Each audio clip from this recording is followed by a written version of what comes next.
blocks and strikes on all of these have full chambers on them, just like you do on forms on a regular punch. So, and the same thing on your blocks. On your middle block, which you use a lot in here, that's going to make a full circle, just like you're doing a middle block here, except you have your bow staff in your hand. Now that's taking that strike that's coming this way from your opponent and deflecting it to the side. You also have clearing blocks, and the clearing blocks go from about outside the shoulder over to here. So you have a lot of those clearing blocks. You have a lot of overhead strikes, and the thing that most people do wrong on overhead strikes is they have their thumb on top, and you don't want your thumb on top. You want the back of the hand and back of the wrist every time on top on any kind of an overhead strike. So if you hit like this and hit something solid, it can release. You hit like that, it doesn't. On all of your chambers, there's a full chamber back when you go to strike. Whether it's a straight thrust here or whether it's a side thrust, it comes all the way back and strikes. And those are things that most people do wrong. They throw that block in here just on a little circle and they don't roll the wrist, and that's just like throwing a block here without rolling it on over. And you'll see a lot of those. Also on the foot stabs, it's not a little touch there, it's a jab on that foot stab. So make sure that we get a good jab on those.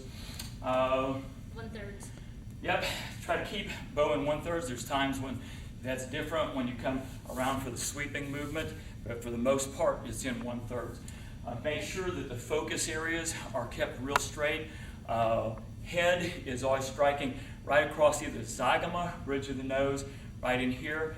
Inside this area here in the middle strike, that's going to go straight into underneath the sternum solar plexus or underneath rib cage, liver over here, spleen up in here. But you're not really hitting into the bone in the chest and those. That's too much protection. You're coming up underneath here. On the low strikes, going straight to groin. On the side strikes here, you're trying to catch this nerve center right here where the ear and the jaw connect, and right underneath it, you've got carotid artery. So when you throw that round strike here, you want to have that backed up. Once again, with the back of the wrist, you want to be real specific.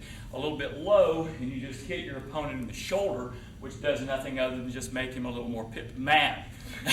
So you don't want to do that. You want to be real specific on the strikes. When you come to the side here, you can strike right underneath the rib where you're coming in here and throwing the strike here. Always controlling it here. And then when you're striking the knee, okay, it's coming to the side of the knee. Right in here, we can feel that tendon coming right across there is where you want to do that strike. On the upper strikes, where you're taking the bow from someone, it's coming from here and snapping up. Okay, from here, snaps up. What else? On the curls. Yeah, we already talked about that middle curl block.